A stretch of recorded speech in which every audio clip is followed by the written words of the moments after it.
INTUC Oonnukal മേഖലാ കമ്മിറ്റിയുടെ ആഭിമുഖ്യത്തിൽ റോയ് കെ പോൾ അനുസ്മരണം സംഘടിപ്പിച്ചു. ഒന്നാം വാർഷിക അനുസ്മരണ സമ്മേളനം INTUC കവളങ്ങാട് മണ്ഡലം പ്രസിഡന്റ് ജിജോ IV ഉദ്ഘാടനം ചെയ്തു. INTUC ഊന്നുകൽ മേഖലാ കമ്മിറ്റിയുടെ ആഭിമുഖ്യത്തിലാണ് റോയ് കെ പോൾ ഒന്നാം ചരമവാർഷിക അനുസ്മരണ സമ്മേളനം നടത്തിയത്. കോൺഗ്രസ് പ്രസ്ഥാനത്തിനും INTUCക്കും വേണ്ടി അനേക വർഷം സേവനം ചെയ്യുകയും പ്രവർത്തിക്കുകയും ചെയ്തിട്ടുള്ള റോയ് കെ പോളിന്റെ പ്രവർത്തനങ്ങൾ യോഗത്തിൽ പരാമർശിച്ചു.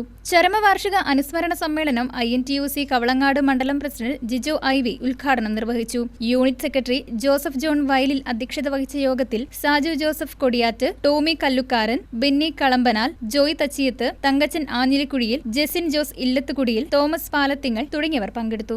നമ്മുടെ തൊഴിൽ തർക്കങ്ങളുമായുള്ള ഏതൊരു വിഷയത്തിനും അദ്ദേഹം നമ്മളോടൊപ്പം നിന്ന ഒരു നേതാവായിരുന്നു. അദ്ദേഹത്തിന്റെ നിര്യാണത്തിൽ ഒന്നാം ചരമവാർഷിക ദിനം ആചരിക്കുന്ന ഈ ദിവസത്തിൽ ഊന്നുകൽ INTUC യൂണിറ്റിന്റെ നേതൃത്വത്തിൽ അനുശോചനം രേഖപ്പെടുത്തുകയാണ്. News desk KCV news.